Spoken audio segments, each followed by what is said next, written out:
Hello friends, मेरा नाम है वैभव और आप लोग देख रहे हैं करियर मित्रा के यूट्यूब चैनल को। दोस्तों, दृष्टि का ये उत्तर प्रदेश पीसीएस का टेस्ट सीरीज है 2023 के लिए प्रीलिम्स का।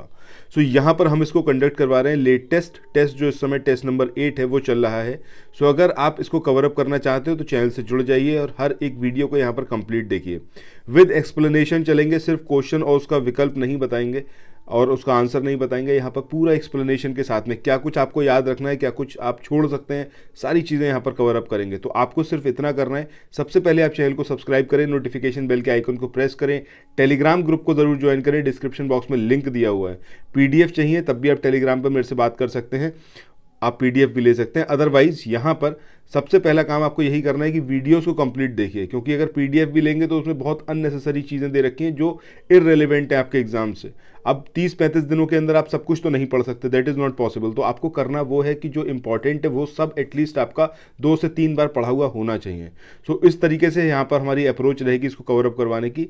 सो आइए आगे बढ़ते हैं, आज के इस सेशन को स्टार्ट करते हैं। अब दोस्तों स्टार्ट करते हैं आज के अपने सेशन को। देखिए, पहला क्वेश्चन यहाँ पर है कि निम्नलिखित में से किस राज्य में भारत की पहली बालिका पंचायत शुरू की गई।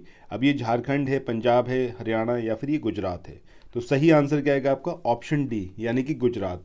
तो गुजरात के कई सारे पंचायत थी, वहाँ पर स्टार्ट किया गया। जो कच्छ डिस्ट्रिक्ट था वहाँ की जो पंचायत थी स्पेशली। सो हो सकता है आपसे एग्जामिनेशन में ये भी पूछ ले कि कौन से ज़िले की। तो यहाँ पर ये भी आप याद रखिएगा कि कच्छ ज़िले की जो पंचायतें थीं बहुत सारी, वहाँ पर इसको स्टार्ट किया गया पहली बालिका पंचायत को। पर्पज़ क्या था? पर्पज़ ये था कि जो लड़कियां हैं इनमें सामाजिक और राजनीतिक जागरूकता आए और वो इस चीज़ में भी आगे विकास कर पाएँ। ठीक है, चलिए अब मूव ऑन करते हैं नेक्स्ट क्वेश्चन पे। इसके बाद अगले क्वेश्चन की बात करते हैं। यहाँ पर आपसे पूछा गया है उत्तर अटलांटिक संधि संगठन यानी कि नाटो शिखर सम्मेलन 2022 ये कहाँ पर आयोजित किया गया? मैड्रिड में, न्यूयॉर्क में, लंदन में या फिर पेरिस में? तो सही आंसर क्या आएगा यहाँ पर आपका? ऑप्शन ए, यानी कि मैड्रिड। अच्छा, नाटो से रिलेटेड कुछ एक इंपॉर्टेंट पॉइंट्स हैं, जैसे कि इसका इस्टेब्लिशमेंट कब हुआ। तो ये आपको याद रखना चाहिए कि अप्रैल 1949 में इसका इस्टेब्लिशमेंट हुआ। हेडक्वार्टर की बात करें तो इस का हेडक्वार्टर कहाँ पर है नाटो का? तो वो है आपका ब्रुसेल्स, बेल्जियम में। ये चीज़ ज़रूर याद रखिएगा। इसके बाद इसमें अगर आज की डेट में बात करें तो कितनी कंट्रीज़ इसमें शामिल हैं? तो नंबर ऑफ़ कंट्री कितनी है? 30। सबसे लेटेस्ट जो कंट्री इसके अंदर शामिल हुई है वो ही आपकी 2020 में, और वो कंट्री जो 2020 में इसमें शामिल हुई है वो है आपकी उत्तरी मैसेडोनिया। ठीक है, उत्तरी मैसेडोनिया, ये भी याद रखिएगा। ये सारे पॉइंट वो हैं जो एग्जामिनेशन में आपसे पूछे जाते हैं। अच्छा, नाटो को एक और नाम से भी जाना जाता है, that is Washington treaty, Washington संधि या फिर वॉशिंगटन ट्रीटी। इन सारी चीज़ों को आप यहाँ पर याद रखें। यही सब कुछ आपको दिया हुआ है थ्योरी पार्ट में भी। सो जितना मैंने आपको बताया इतना ही भर है जो आपको याद रखना है। सो अगले क्वेश्चन की बात करें। यहाँ पर बात हो रही है कि भारत की उड़ान के संबंध में निम्नलिखित कथनों पर आप विचार करें। पहला है कि इसे संस्कृति मंत्रालय के द्वारा लॉन्च किया गया, ये वाली बात सही है। दूसरा है इसके तहत ट्विटर संस्कृति में भारतीय योगदान के बारे में सूचनात्मक सामग्री तैयार करेगा। तो यहाँ पर ट्विटर नहीं होना चाहिए था, अगर यहाँ पर गूगल होता तब ये स्टेटमेंट आपका सही होता, अदरवाइज ये स्टेटमेंट यहाँ पर इनकरेक्ट है, इट शुड बी गूगल। इसके बाद इसे आज़ादी का अमृत महोत्सव के एक भाग के रूप में लॉन्च किया गया था, ये वाली बात भी सही है, यानी कि पहला और तीसरा स्टेटमेंट यहाँ पर करेक्ट है। इसके बाद आगे देखें। सो अगला स्टेटमेंट यहाँ पर है, इसमें आपको बताया गया है कि इसमें देश की खेल उपलब्धियों के बारे में पुस्तकें प्रकाशित करना शामिल है। ये स्टेटमेंट भी गलत है, क्योंकि इसके माध्यम से क्या होगा कि जो न सिर्फ खेल बल्कि पूरा एक मतलब हिंदुस्तान का अनूठा दृश्य आपके सामने रहेगा, जिसमें आप भारतीय इतिहास की प्रतिष्ठित जो हस्तियां हैं उनके बारे में जान पाएंगे, आप महिला हस्तियों के बारे में जान पाएंगे, और देश की जो वैज्ञानिक और खेल उपलब्धियां हैं उनके बारे में आप और अधिक जान पाएंगे। ये सारा कुछ काम करेगा कौन? गूगल करेगा। इस तरीके की सामग्री तैयार करेगा गूगल, और उसकी हेल्प से ये सारी चीज़ें आपको जो है पता चल पाएंगी कि हिंदुस्तान में किस किस का कंट्रीब्यूशन है, किस किस ने क्या कुछ करा हिंदुस्तान के लिए। तो इस तरीके से पहला और तीसरा स्टेटमेंट हमारा यहाँ पर सही है, तो आंसर हमारा क्या होगा? Option C. चलिए अब मूव ऑन करते हैं नेक्स्ट क्वेश्चन पे। इसके बाद अगले क्वेश्चन की बात करें। यहाँ पर आपसे पूछा गया है कि विश्व कछुआ दिवस किस तिथि को मनाया जाता है। तो यहाँ पर सही आंसर क्या आएगा आपका? ऑप्शन ए, यानी कि 23 मई। बस यही आपको इसके बारे में याद रखना है। इसके बाद आगे मूव ऑन करते हैं नेक्स्ट क्वेश्चन पे। इसके बाद अगले क्वेश्चन की बात करें। अगला क्वेश्चन यहाँ पर है कि निम्नलिखित में से कौन सा राष्ट्रीय ई विधान एप्लीकेशन के कार्यान्वयन के लिए एक नोडल मंत्रालय है। अब ये इलेक्ट्रॉनिक्स और सूचना प्रौद्योगिकी मंत्रालय है, ग्रामीण विकास मंत्रालय है, गृह मंत्रालय है, या फिर ये संसदीय कार्य मंत्रालय है। तो सही आंसर क्या होगा आपका? ऑप्शन डी, यानी कि संसदीय कार्य मंत्रालय। इसके बारे में सिर्फ आपको एक पॉइंट यहाँ पर जो है याद रखना है, जो कि काफ़ी इंपॉर्टेंट है, और वो ये है कि इस तरीके से जब हम ज़्यादा इलेक्ट्रॉनिक्स का यूज़ करेंगे, इंफॉर्मेशन टेक्नोलॉजी का यूज़ करेंगे सूचनाओं के आदान प्रदान में, और कागज़ का यूज़ कम होगा, यानी कि कम से कम पेपर का यूज़ करा जाएगा। उससे क्या होगा, जो कार्बन फुटप्रिंट है उसमें कमी आएगी, और अल्टीमेटली जो सस्टेनेबल डेवलपमेंट गोल नंबर 15 है, जो कि लाइफ के बारे में बताता है, उसकी प्राप्ति करने में बहुत हेल्प होगी। तो इसका इम्पैक्ट किस पर होगा, ये आपको यहाँ पर याद रखना है, SDG 15 पर। ठीक है, चलिए अब आगे बढ़ते हैं नेक्स्ट क्वेश्चन पे। नेक्स्ट क्वेश्चन की बात करते हैं। यहाँ पर आपसे पूछा गया है, आश्वासन अभियान निम्नलिखित में से किस रोग से संबंधित है? एनीमिया, मलेरिया, क्षय रोग या फिर टाइफाइड। तो सही आंसर क्या आएगा? ऑप्शन सी, यानी कि क्षय रोग।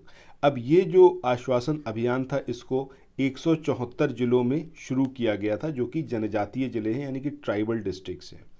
ये एक संयुक्त पहल थी। अब कौन कौन से विभाग या फिर मंत्रालय इसमें शामिल थे? तो एक है आपका जनजातीय मामलों के मंत्रालय, ठीक है, दूसरा केंद्रीय टीबी प्रभाग, और तीसरा स्वास्थ्य और परिवार कल्याण मंत्रालय। ये 3 की संयुक्त पहल थी। ये चीज़ आपको यहाँ पर याद रखना है, ठीक है।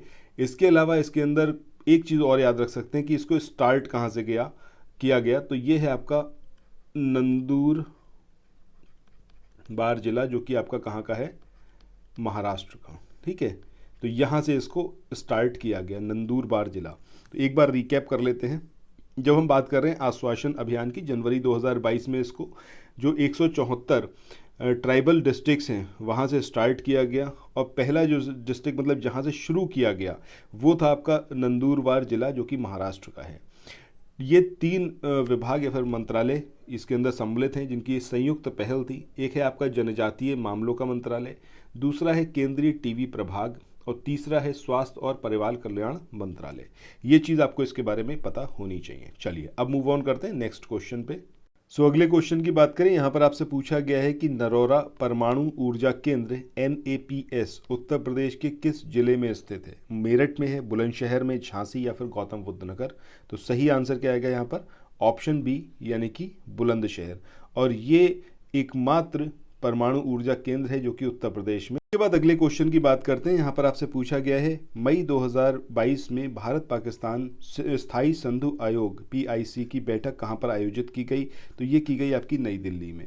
अब जो इंडिया और पाकिस्तान के बीच में सिंधु जल संधि हुई थी, यानी कि सिंधु वाटर ट्रीटी, जो कि 1960 की थी, तो उसके लक्ष्यों को प्राप्त करने के लिए इस आयोग का गठन किया गया था, जिसमें इंडिया और पाकिस्तान दोनों के ऑफिसर्स रहते हैं।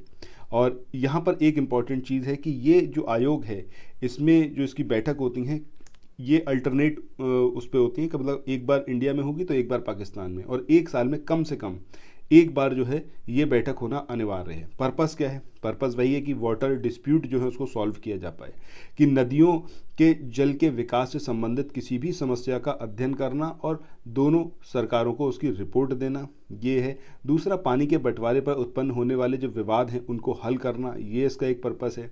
परियोजनाओं के स्थलों और नदी के जो महत्वपूर्ण कार्य हैं उसमें जो तकनीकी चीज़ें हैं उसका अध्ययन करना, उसको देखना।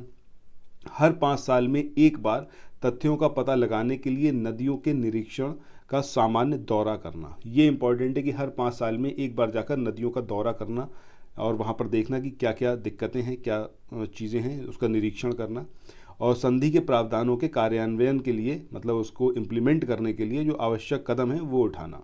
ये मेन पर्पस है भारत पाकिस्तान स्थायी सिंधु आयोग का। इसके बाद आगे मूव ऑन करते हैं नेक्स्ट क्वेश्चन पे। इसके बाद अगले क्वेश्चन की बात करें। यहाँ पर आपको अटल पेंशन योजना से रिलेटेड 2 स्टेटमेंट दे रखे हैं। पहला स्टेटमेंट है कि यह 18 से 40 वर्ष की आयु के नागरिकों के लिए एक सामाजिक सुरक्षा योजना है। ये वाली बात सही है।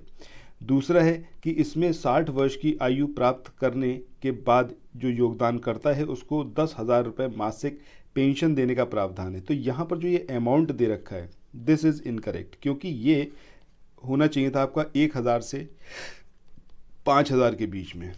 इतना अमाउंट जो है ये आपको मिलेगा, मतलब जो भी योजना करता, जो योगदान करता है, ठीक है, मतलब जो इसके अंदर कंट्रीब्यूट करेगा, उसको जब वो अपनी 60 साल की उम्र प्राप्त कर लेगा तब उसको जो है वो 1000 से 5000 रुपये तक के बीच का अमाउंट जो है मासिक पेंशन के रूप में दिया जाएगा।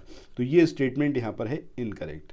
आगे इसमें देखें तो यहाँ पर आपसे यही पूछा गया है कि सही उत्तर आपको बताना है। तो देखिए यहाँ पर केवल एक स्टेटमेंट सही है, पहला वाला, तो आंसर क्या होगा आपका ऑप्शन ए। इसके बाद नेक्स्ट क्वेश्चन की बात करते हैं। यहाँ पर बात हो रही है कि सूर सरोवर पक्षी विहार ये कहाँ पर स्थित है, मैनपुरी, महोबा, आगरा या फिर बनारस। तो सही आंसर क्या आएगा यहाँ पर ऑप्शन सी यानी कि आगरा।